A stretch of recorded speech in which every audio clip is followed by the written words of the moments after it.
Salam sejahtera. Ulasan kali ini menjawab kepada soalan di mana maruah Parti Bersatu, Marwah Muhyiddin sebagai Presiden Parti Bersatu dan merupakan juga pengerusi Perikatan Nasional. Dalam himpunan Muktamar PAS kini seakan-akan tak henti-henti menyindir, memalukan Muhyiddin Yassin. Itu soalan netizen. Dan mereka bertanya, Bersatu akan umumkah keluar Perikatan Nasional, lalu sertai Kerajaan Perpaduan Madani?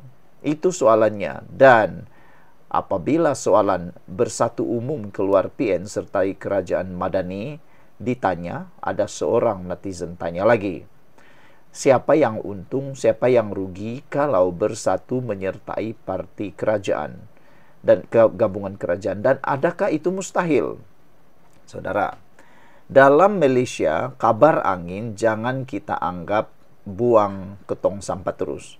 Kabar angin di Malaysia seringkali menjadi benar. Kabar angin menyatakan kononnya Bersatu akan umum keluar PN lalu sertai Kerajaan Madani, jangan dibuang terus ke dalam tong sampah. Manalah tahu kabar angin itu benar-benar jadi kenyataan dan realiti. Sebab di Malaysia ini, politiknya sangat dinamik.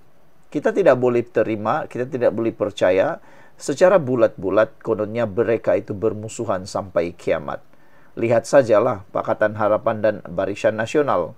Dulu mereka seteru yang bukan calang-calang, yang boleh dilihat hampir mustahil untuk bersahabat, bekerja sama. Tapi hari ini sudah bekerja sama. Jadi kalau soalan mustahil Bersatu meninggalkan Perikatan Nasional dan mustahil Bersatu menyertai Kerajaan Perpaduan Madani, soalan itu, jawaban itu adalah jawaban yang salah. Karena dalam politik Malaysia apapun boleh berlaku. Dulu dalam politik, saudara, dalam politik tiada kawan selama-lamanya, tiada lawan selama-lamanya.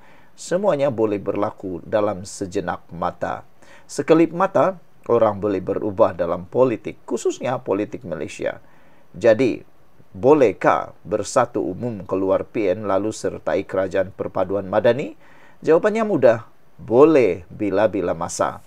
Adakah PAS akan rugi? Ya, rugi. Adakah Bersatu akan untung? Ya, Bersatu akan untung. Dan bolehkah berlaku? Memang boleh. Saudara-saudara sekalian, tajuk kali ini Bersatu umum keluar PN sertai Kerajaan Madani. Ini satu tajuk ulasan yang memang kontroversi tahap level maksima. Tapi ingat, berita kabar angin jangan dibuang begitu saja. Selalu boleh berlaku. Sebelum itu, izinkan dulu saya perkenalkan kepada Anda semua, ini terapi imun Transfer Factor for Life. Terapi imun yang meningkatkan daya imun badan kita sehingga 400%. Secara umum dan ringkasnya, apabila imun badan kita lemah, apabila imun badan kita bodoh, apabila imun badan kita tidak seimbang, kita kena penyakit dan tidak sembuh daripada penyakit. Lalu penyakit itu berakar, bertumbuh, bersarang di dalam tubuh badan kita kerana imun badan kita sudah tidak mampu lagi mempertahankan kita, menghapuskan akar penyakit atau penyakit yang dalam tubuh badan kita. Lalu penyakit itu berakar di dalam tubuh badan kita. Tapi berita baiknya, terapi imun ini mengajar, mendidik, menguatkan dan menyeimbangkan imun badan kita.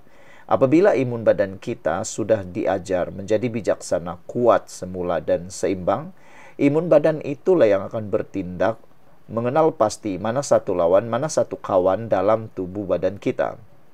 Penyakit yang sudah bersarang dan berakar dalam tubuh badan kita akan dihapuskan oleh imun badan kita sendiri.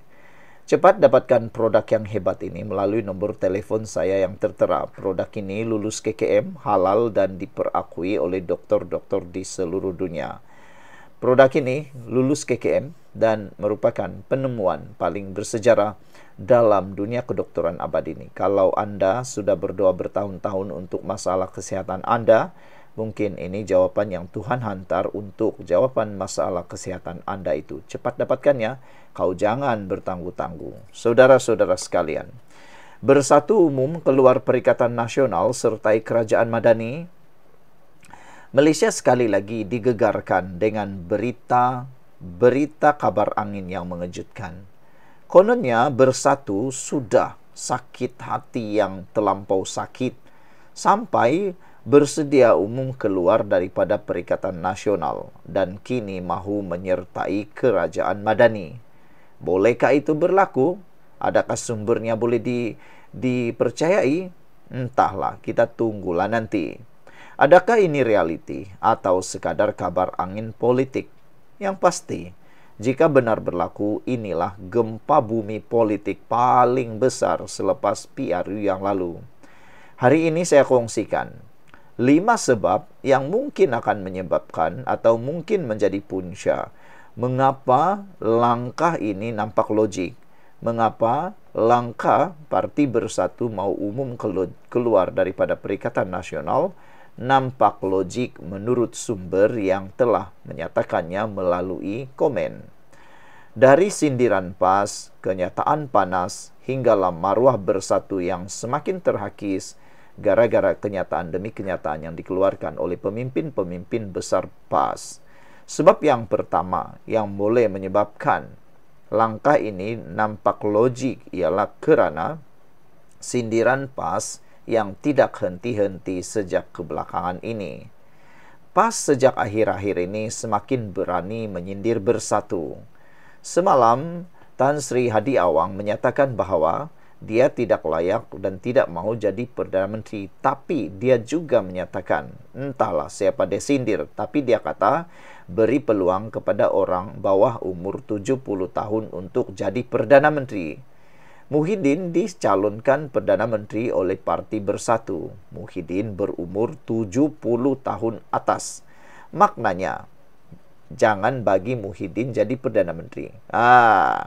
Saudara-saudara sekalian, di pentas ceramah mereka buat kenyataan seolah-olah hanya PAS yang kuat, hanya PAS yang mampu gerakkan rakyat. Sindiran demi sindiran seolah-olah mereka tunjukkan bahawa Bersatu ini sudah tidak relevan lagi, tidak punya kekuatan dan tidak mempunyai harapan hala tuju, dan juga kepimpinannya lemah. Lama-kelamaan, ahli dan akar umbi Bersatu rasa dihina dan terhina. Bagaimana mereka mahu terus bersama jika rakan sekutu sendiri tidak hormat mereka? Sebab yang kedua, yang melogikkan tindakan Bersatu keluar daripada Perikatan Nasional ialah kenyataan pedas dan panas daripada PAS yang tidak pernah habis sampai sekarang. Bukan sekadar sindiran, tapi kenyataan panas. Pemimpin PAS lantang menyebut, kalau tidak ikut rentak mereka, Bersatu boleh keluar. Ada juga yang berani kata Bersatu sekadar penumpang dalam Perikatan Nasional. Kenyataan sebegini bukan saja mencabar kepimpinan, tapi juga membakar emosi ahli. Bila suara PAS semakin lantang, Bersatu mula terasa mereka bukan lagi rakan kongsi, tapi sekadar pengikut. Sebab ketiga yang boleh menyebabkan Parti Bersatu logik keluar daripada Perikatan Nasional ialah kerana maruah Bersatu sudah dipijak-pijak. Dalam banyak isu, maruah Bersatu dilihat dipijak. Kerusi mereka semakin kurang berbanding PRU yang lalu. Pemimpin mereka kurang dibagi ruang di pentas utama. Suara mereka dalam Perikatan Nasional tidak lagi dominan. Bila maruah sudah dipijak, Bersatu tidak ada pilihan. Sama ada terus jadi boneka di bawah PAS atau keluar dan cari nafas baru. Sertai Madani mungkin jadi jalan selamat untuk hidup semula. Sebab keempat, PAS sudah naik kepala. PAS semakin yakin mereka boleh berdiri sendiri. Sokongan di pantai timur dan utara, SG4 memberi mereka keyakinan luar biasa, sehingga mereka yakin mereka mampu menang 80 kerusi parlimen pada pilihan raya akan datang. Namun keyakinan ini membuatkan mereka naik kepala. Mereka sudah tidak peduli pada sekutu. Mereka buat keputusan ikut suka hati. Bersatu mula nampak bahawa PAS tidak lagi perlukan mereka. Jadi, kenapa perlu kekal dalam gabungan yang sudah hilang hormat? Sebab yang kelima ialah PAS kini jadi abang besar dalam Perikatan Nasional.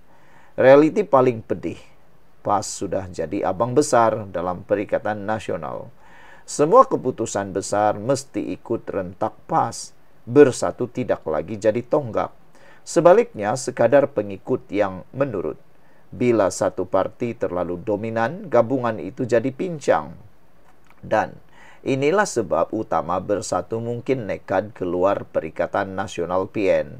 Mereka lebih rela menyertai Kerajaan Perpaduan Madani, walaupun dianggap pengkhianat, asalkan ada maruah dan ruang untuk hidup kembali.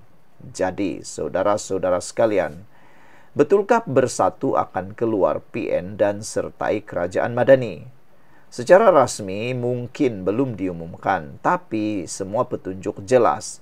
Sindiran, kenyataan panas, maruah yang terhakis, PAS yang naik kepala, dan PAS yang kini jadi abang besar. Dalam politik Malaysia, apa saja boleh berlaku. Hari ini kawan, esok lawan. Hari ini sekutu, esok pengkhianat. Jika benar Bersatu keluar PN, maka peta politik Malaysia sekali lagi akan berubah total. Persoalannya, beranikah Bersatu buat keputusan ini? Atau mereka akan terus rela dipijak dalam PN? Sekian dulu untuk kali ini. Jangan lupa tinggalkan komen Anda, tekan butang subscribe. Bye-bye.